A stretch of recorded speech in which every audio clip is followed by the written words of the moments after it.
Welcome to the March 2020 edition of Erasing Shame podcast. And today I am joined with DJ Chun, who is one of the team members of Asian Mental Health Collective and also moderates the very popular Facebook group, Subtle Asian Mental Health. Thank you, Jed. It's good to see you again on video this time. We just met in person yesterday. Yeah, it's good to see you too. It's it hasn't actually been that long. And it's a unique time in history because more and more people are getting online to connect because of this worldwide pandemic of a virus.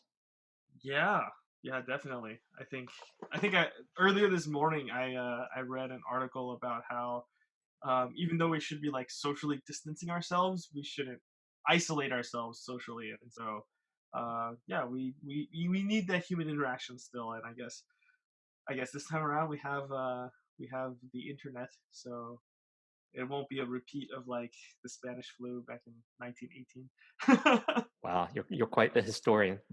Well, a little bit. Well, great. So tell our listeners and viewers about the Asian Mental Health Collective. It is a fascinating movement that's kind of grassroots and really doing some great things.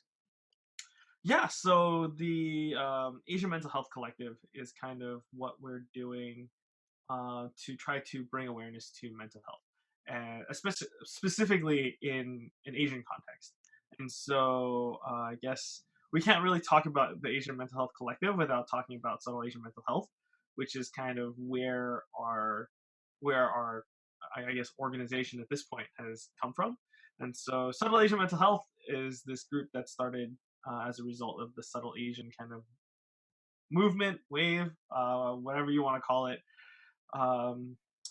So basically, as our Facebook group kind of gained popularity, we realized, hey, like we can take this momentum and use it to start a bigger movement that's not just limited to our Facebook group, and we can kind of expand our reach to other places and to start. I guess our primary objectives are to destigmatize Asian mental health, and so that means making it easier to talk about mental health issues. And obviously we want people to be able to kind of be open about mental health as the same way that people are kind of open about their health problems. There are certain things that you keep to yourself, obviously, but it's also something that you don't necessarily mind sharing with other people, in the same way that there can be a lot of stigma attached to mental health, especially the way that more traditional Asian, maybe immigrant parents or people who still live in Asia have perceptions of. So, right. And this Subtle Asian social movement started up so fast, and I haven't been able to keep up with it, and it's mushroomed in several different directions. And last I looked, Subtle Asian Mental Health Facebook group has over 30,000 members in that group. And then we connected in person. And so I'm still learning about it, but how did this thing start up, and why do you think it struck a chord with so many people around the world?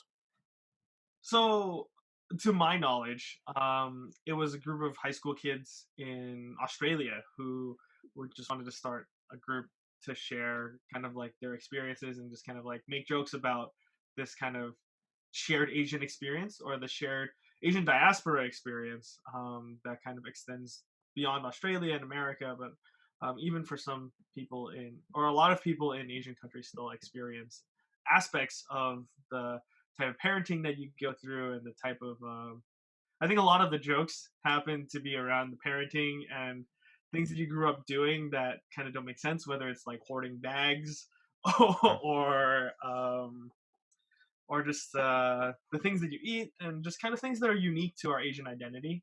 And so I guess it just started picking up steam as people just started inviting each other and realized, hey, we have this shared identity that is Asian but not Asian.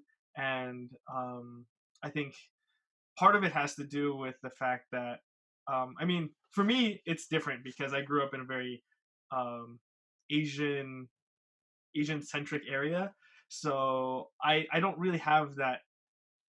I don't really have a very distinct other experience because I never really felt like an other.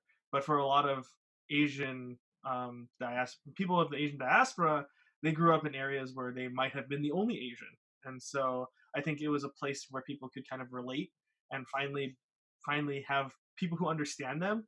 And so I think that shared identity, that shared culture, that shared experience is what really brought this movement to be what it is now. Yeah, and probably accelerated by social media and the interaction we have.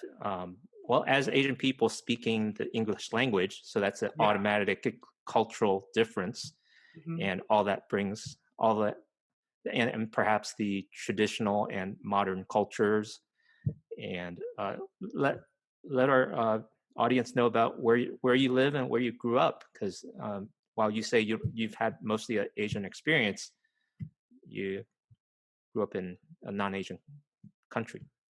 Yeah. Okay. So so I currently live in the San Gabriel Valley, and so I've been here for the last 15, 20 years almost. And aside from the 4 years that I left to go to college, I've pretty much just been here the majority of my life. And so it is, as most people know, the San Gabriel Valley is pretty much predominantly Asian. It's where a lot of the really good Asian food in California is. It's a lot. I mean, there's just a lot of Asian people living here, and this is where a lot of immigrants choose to come when they migrate over, whether it's for visa sponsorship reasons or um, whatever else. But it just happens to be this is just where Asian people come, and so um, yeah, I've grown up here, and aside from the 4 years that I spent at UC Irvine, which is also a predominantly Asian school, I haven't really had that sense of feeling like an outsider. Um, and Okay, so, yeah, that's a little bit of background about me. And good. uh, Well, we what want people was to it? get to know you because people come from Yeah, different backgrounds, and that colors how they see the world, and also the topic that we talk about here on this yeah. podcast. And the question we talk about is, well, what comes to your mind when you hear the word shame? So for me, shame, I guess. You mean like what do I picture in my head, or like what is the definition? Well, we've discovered over the past 3.5 seasons now, we're in season 4, that Mhm. it's such a big topic. Yeah. And just to cut the big watermelon in half, there's kind of the personal side of shame, and then the Yeah. professional or public side of shame. Hmm. For those who work in therapy, they help other people Yeah. work through that topic of shame. And so you can take it on either side or both, and then we kind of drill down where you want to feel comfortable talking about that might be helpful to others. Yeah. Okay. Sure. I think for me, shame to me, it carries this. Sorry, the dog's barking. That's all right. For me, shame is this kind of big idea. It can be this. It feels almost as if it's like a burden, or if it's not a burden, it's something that causes you to want to kind of hide your face, Mm-hmm. right? It's the idea that you've done something, or there's something about you that you want to hide, that you don't want other people to see, that you want to avoid or get away from. I think that's kind of how I see it. It's just this kind of, it can be like this dark cloud, Yes. or the cloud that you want to hide behind. Mm-hmm. It is, yeah, it's strange because I didn't actually think about it before coming coming on your podcast. But yeah, it is just this like big looming idea, or just this big looming cloud that can cause you to feel like you don't belong, or that Yeah. there's something that, I guess, for lack of a better word, like ashamed of is kind of Yes. what I think of, right? And Yes. so it's, if I had to like condense what my thoughts are right now, it would be hiding, and um yeah, I would just go with hiding, and just kind of Yes. wanting to run away from something. Yeah. Yes. Yes, it's all of the above. It's such a complicated issue. And what we discovered is because we haven't talked about it, because we are hiding, we don't know how to talk about it. And then it just festers and it grows. And to Yeah. quote the popular author Brene Brown, who's made it mainstream in America, anyways, that shame festers in silence. And so when we haven't talked about it as a generation, as subtle Asians, but yet it's the subtext of many of the discomfort that we feel Mhm. and experience as we go through life. And it's not just what we've done, it's also who we are and who we're related to or how we look. And so it just affects so much. When I was preparing for this conversation, I was thinking, in the latest books and articles I've been reading, that shame is a feeling, but it's such an intense feeling, it affects our thinking Mhm. and it affects our biology. And so I was curious from your educational background and your experiences in moderating these groups, what have you discovered in how shame affects people? I think that shame kind of takes different. It takes different forms. Mm-hmm. It affects people differently. Mm-hmm. I think that there have been a lot of different responses to it, and so I mean, based on what I've read about like the interactions on our Facebook group Mm-hmm. and just that I've just kind of noticed in general, one of the there are kind of a few reactions that people have. If I could categorize them. So one of them is the complete abandonment of the Asian identity, right? Mm-hmm. Um, if you think of being Asian as something to be ashamed of, which for a lot of people they do feel that way because they were made fun of or they experienced bullying or Mm-hmm. yeah, they just didn't like the feeling that was associated with the things that were Asian. And so they abandon it and they completely embrace or try to embrace the predominant culture that they're living in. They try to blend in better. They try to become part of the group, or they try to just avoid this idea that they can be represented by these traits, I guess, um, for lack of a better word, that make them Asian. Um, so that's one of the responses that I've seen. The other is the polar opposite of that, which is to completely embrace your Asian identity and to completely just be unashamed, I guess, in terms of being Asian, right? So if people are kind of casting you out and they're making you feel shame, then one of the responses for people is just to completely embrace that identity and use that as a point to fight back. Like you can't be ashamed of something that you're proud of, right? So that Mm-hmm. feeling, you cover it up by being proud of who you are. And so I Okay. think that can be represented in part of like the Asian Pride movement that was maybe right around the mid 2000s or late 2000s. And it was just a really awkward time for us as Asian Americans to try to develop with the advent of the internet and just people being able to connect and just this idea, at least for us in the San Gabriel Valley, to like um, use social media and like I might like AIM and these Yes. messaging apps to like express ourselves through these screen names, right? And I think that came out a lot. And it, looking back on it, it is kind of weird. And it is a period of my life that I'm not super proud of, but it is part of who we are. It was part of our expression of ourselves in that time to kind of be proud of who we were and to kind of take ownership of that. And that was part of the feeling of making ourselves not have or helping ourselves to avoid that feeling of shame by taking pride in it. And Mm-hmm. so I think that's another response that I've seen. And those people are just, yeah, like we're going to embrace being Asian. Like, I can eat my stinky tofu and I will put it in your face, and you're just gonna have to deal with it, or whatever it is that people find like off-putting. Like, for me, I still find a lot of people are like, yeah, like, um, I like chicken cartilage and chicken heart skewers, Wow. and so I know that there are a lot of people who are like, that's weird. I'm one of those people. I embrace it. I'm not ashamed of the fact that I enjoy these things because it's part of my culture and part of who I am. And so I guess I fall mostly into the latter category. But it is a spectrum. There's a lot of Uh-huh. people in between that have Yeah. different, like, the way that the shame that they have affects them is different.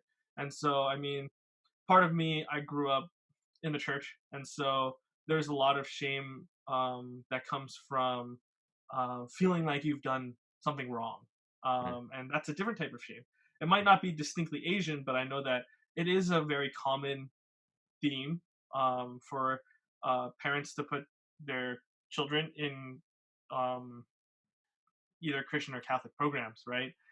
Just Mm-hmm. because, oh, they have like good family values or whatever. Like, I Mm-hmm. know that my kid will be safe here, and um, they feel a different type of shame. And I think that there's also that association that comes from, like, oh, like, you do bad things, and there's this whole idea that, oh, like, you're not a good person, and that kind of thing. And so I think that that is another experience of shame that Mm-hmm. has impacts uh, on us as Asians, because our culture is different than that of, say, the Western cultures that we kind of are in. If we're speaking English, like, it'll probably be a Western culture, and so there's different varying levels of what there is to be ashamed of, right? And some of them Yeah. might be more cultural in, I guess, expression, and some of those things are kind of like, oh, that's not like a good thing, or like, or maybe the other way around, where we feel a strong desire to kind of respect our parents and Mm-hmm. take that in consideration, whereas some of our Western counterparts are like, you can be an individual and you can stand up to your parents, and like, you can tell them, like, um, I remember kind of a few years ago watching a comedian named like Russell Peters. Mm-hmm. Um, I think he's South Asian, South and Asian. so he was joking about how his friend, like, he was having an issue with his dad, and his friend was like, "Oh yeah, you can call Child Protective Services, right?" And then he made this joke about how his dad would have just like beat him before they got here, and then just like, "Yeah, go ahead and call. You know what? Like, so what? I'll end up in jail. Like, what are you gonna do?" I think it's that kind of idea that there's no like there's no that's something to take into consideration, right? And I don't. I totally went off on a tangent here, but It's okay. I But that's the part of this mix we're in the middle of. And so bringing it to specifically to mental health, shame and stigma is such a dark cloud that over covers this issue, and people are yeah. needlessly suffering in silence and in darkness and feeling like they don't know how to get help, and they can't afford help, and what Mhm. kind of a um, reaction the parents would have if you were to say, I'm feeling depressed or anxiety. And one of the things that you've done tremendously over the past months or maybe years is this live stream segment where you say, ask a therapist. So Mhm. tell us about how that experience has been for you and how people have engaged with their questions. It's Sorry, okay. God. Just background noise. We can fix it in um. post, All maybe. right, sounds good. um. Yeah. So yeah, to kind of bring it back, what I was talking about earlier, and then I will answer your question. So kind of bring it back earlier, yeah, like that, the idea of like bringing something up to your parents directly is sometimes a challenge, especially in Asian cultures. Right. And so yeah, that's a question. Okay, so the segue here is that that's a question that I get a lot on Ask a Therapist. We've only been doing it for a few months, but yeah, a question that comes up a lot is like, oh, how do I break this news to my parents? Like, how do I deal with? I think most recently the question was a narcissistic parent, um, but yeah, the question comes up very often. It's like, how do I have this conversation? How do Mm-hmm. I how do I tell them about the fact that I'm on medication? How do I tell them Mm-hmm. about depression? How do I tell them about the fact that I'm struggling? Like that is that is an aspect of shame. It's just like nobody has to tell you that um or your parents don't have to explicitly tell you that there's something wrong with it. But you kind of have this idea or this thought that it's something that I need to hide, or it's something that Yeah. is going to negatively impact the way that my parents perceive me, or negatively impact the way that on a larger scale society sees me. But yeah, it does specifically come up a lot. How do I engage in this difficult conversation about something that I know that I might get a negative reaction about? Mm-hmm. And so that is very much like an aspect of shame that plays it like that shows itself these in these ask a therapist segments. Okay, so now that you've been asked that question many times, has your answer improved? And can you share briefly how you would advise someone that is struggling with that very question?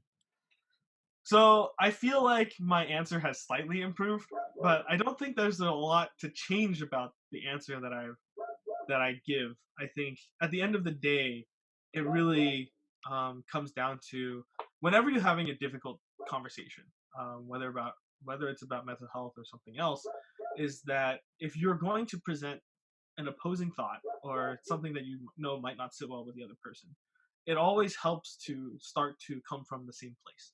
You want to Yeah. come from a place of mutual understanding, because if you don't come from a place of mutual understanding, then it's going to become very much, I guess you could call it a duel of going alternating offensive and defensive kind of Mm. whether it's an argument or a discussion, somebody's going to be defending themselves and somebody's going to be like questioning or attacking. And so until you unless you try to come from a place where there's this um, shared value, or just the shared understanding of something, then it's really hard to have those conversations. And so for me, it's always understand where the other person is coming from. If you can understand the core of why that issue is bothering them, or if you can at least understand partially where it's coming from, you can address that. And expressing understanding of that and acknowledging that really helps to open up that conversation and to not being a just like a mudslinging contest in a lot of situations. Mm. So yeah, I think it always comes down to whatever it is that you can grab that you can connect with them, just use that. Just go with that. Just roll with it, because that's a place where you can come back to. You can tie in that discussion that you're having. And so I guess we could use an example. Mhm. Say I don't know. Let's use depression. Mhm. Um, if you're having it, so I guess one of the predominant views is that depression is kind of all in your head, and that I think when it comes down to it, a lot of, I guess we'll use some of the struggles that I've heard. It's a lot of, oh, it's just in your head. It's not like a real thing. It's just kind of like you just need to try harder. You just need to change your attitude. You just need to like fix it, right? And so I think that part of that is trying to understand the core value, right? That the person who's um, communicating that to you is trying to convey, right? Um, to a certain extent, I think that um, the core of it is that they don't want you to feel like you're struggling. I don't think that um, I don't. I think that the way that it's presented is that you're being dismissed. Like that's not a real struggle. Like not a big deal. Just get over it. Mhm. But I think at the core of it, maybe the I'm not going to say in all circumstances, but I would say that in most circumstances, the hope is that you would be able to overcome that struggle that you're having. That it's it's something that they want you to overcome. It's not something that they want you to deal with. And so the way that gets expressed is obviously not very supportive in a lot of situations, right? And Hmm. so, but the core of it is that they care about your well-being. um I know that it's not true in all circumstances, but I'm going to say in some circumstances, right? Yeah, And so if in many. yeah, This is a very relatable example. I've experienced it myself.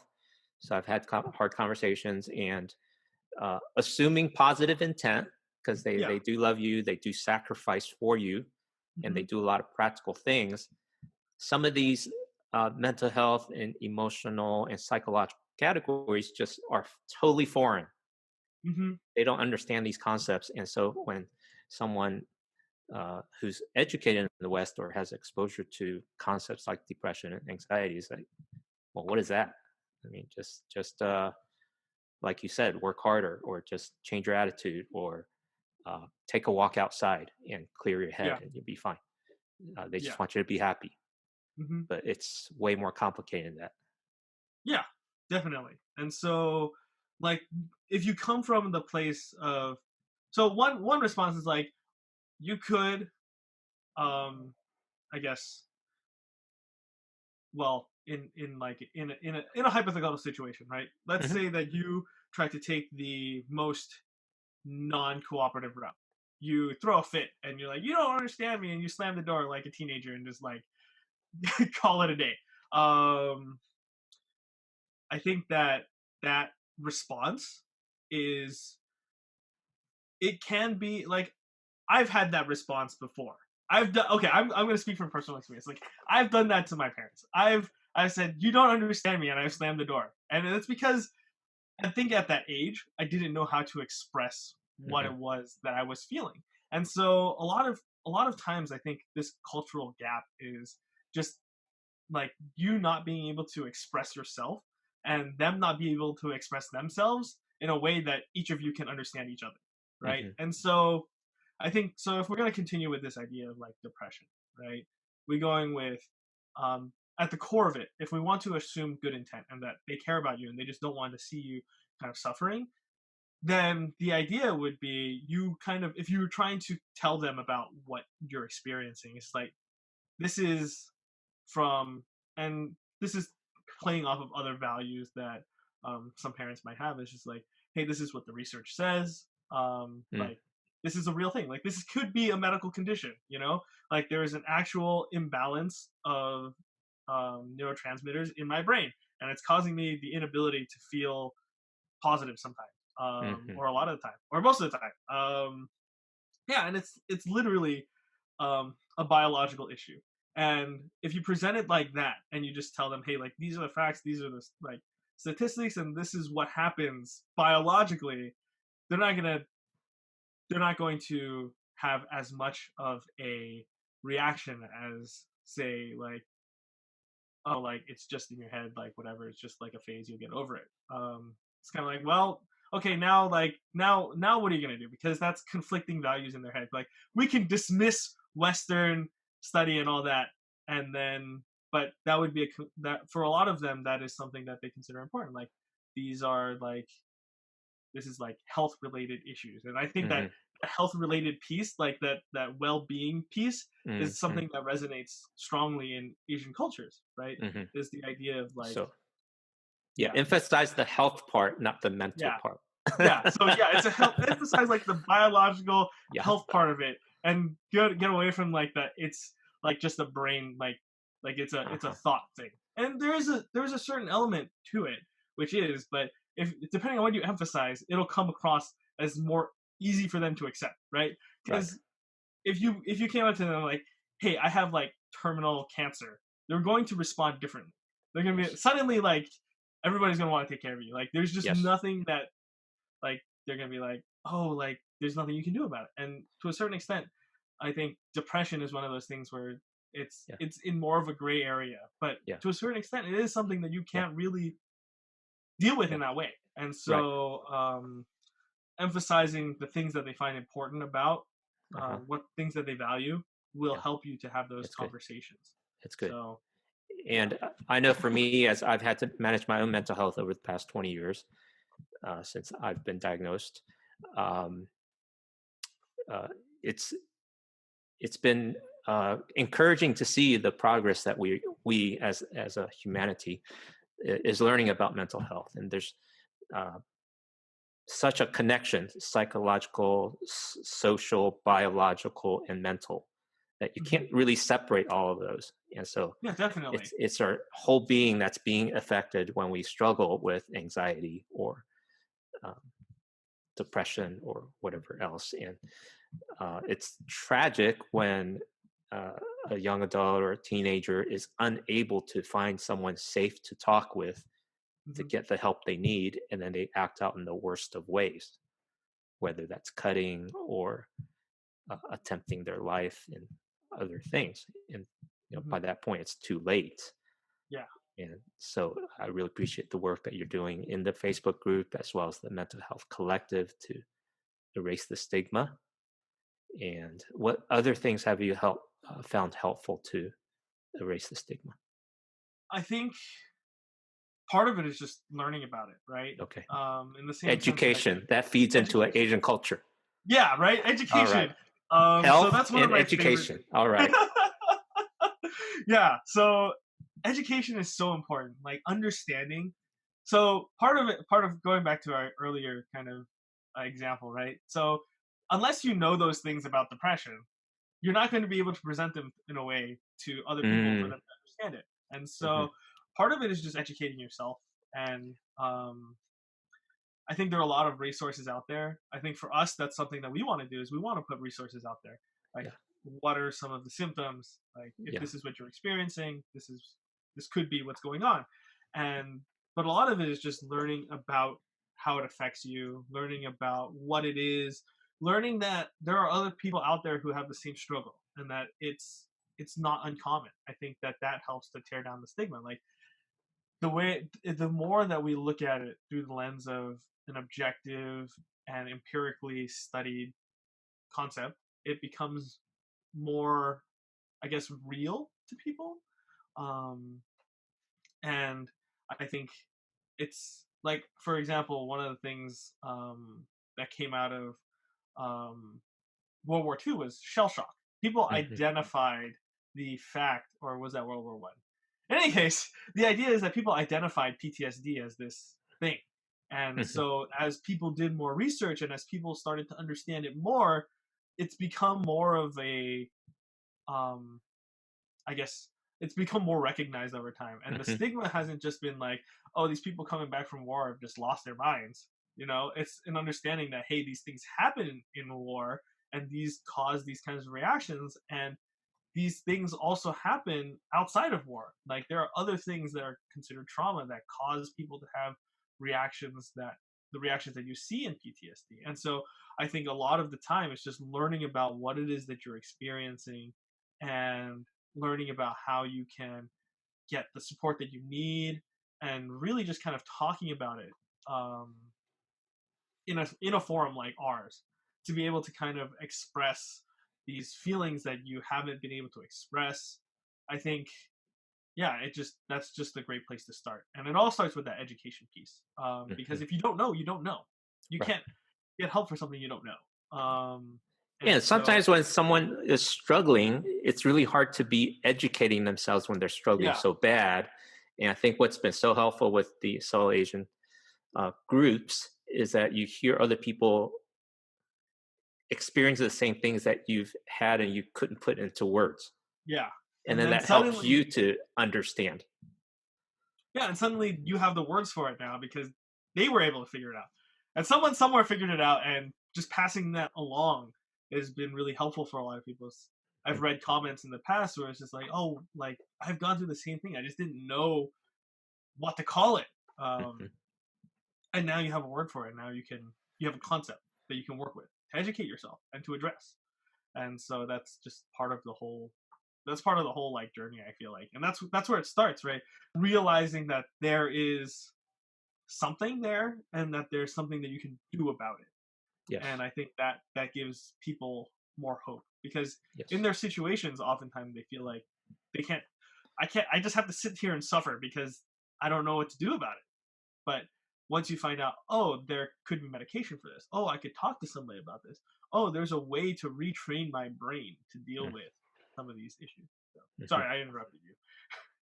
No, I'm just nodding in agreement and really appreciate you rounding this out and how subtle Asian mental health and what you're doing at the Asian Mental Health Collective are bringing these resources and these stories and places for people to get educated about their own health and how to deal with their parents, learn from others, people examples.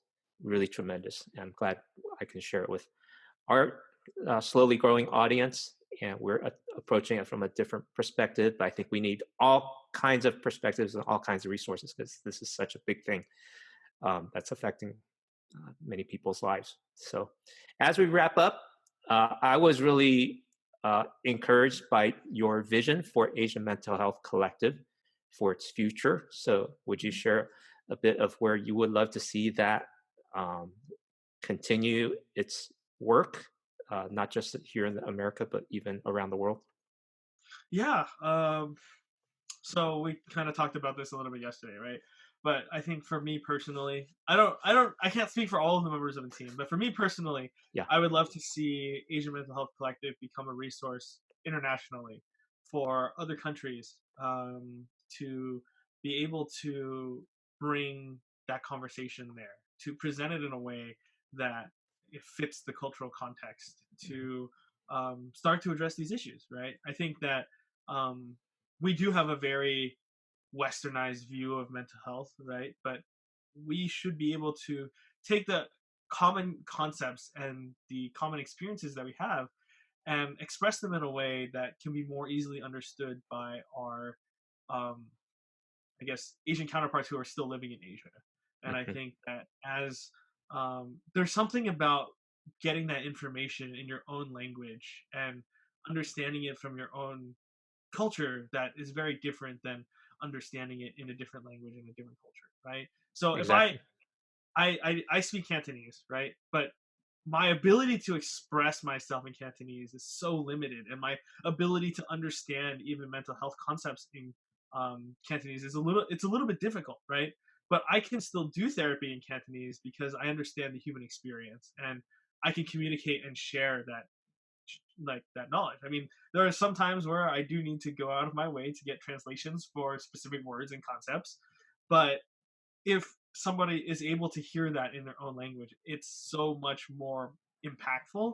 And I would love to see the Asian Mental Health Collective be the Asian Mental Health Collective and not just like the Asian American or westernized Asian slash like wherever you are, like Canada, UK, Australia, where most of us are.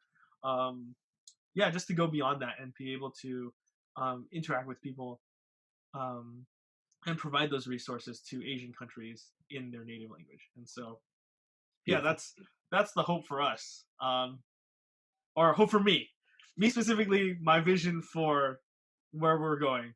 We'll see what happens. It's Yes. a team thing, and Yes. it's not solely up to me. Well, But that is a goal that I would love to see us achieve in the future. great. Well, thank you for sharing that. It's beautiful to have dreams and vision and goals, and to just speak that out begins to plant that seed that in due time that uh, will happen in your lifetime. So I'm cheering Yeah, you on, and we also hope to see Erasing Shem helping others in other cultures and other languages as well, because yeah. um, Awesome. this Well, is what thanks for we can having me. do. This is what we can do without having to do 10 years of studies. And we need the professionals to do their 10 years of study in medical school and psychology. But there's something that, everyday people can do too. And so Yeah, um, definitely. keep mobilizing that. All right. Well, thank you, Jed Chun, for being with us on the Erasing Shame podcast. We'll add links in the show notes to the Facebook group, the website for Asian Mental Health Collective, and they have a great directory of culturally sensitive Asian and Asian American mental health professionals that will continue to grow as a resource for people out there. And please, if you love our podcast, please share it and subscribe. We are now on Spotify, and we are on Stitcher, Apple Podcast, Android, and new platforms as we've moved to Libsyn as our web host. So thank you for being with us, and we'll see you in the next month. Stay tuned at erasingshame.com. Bye-bye.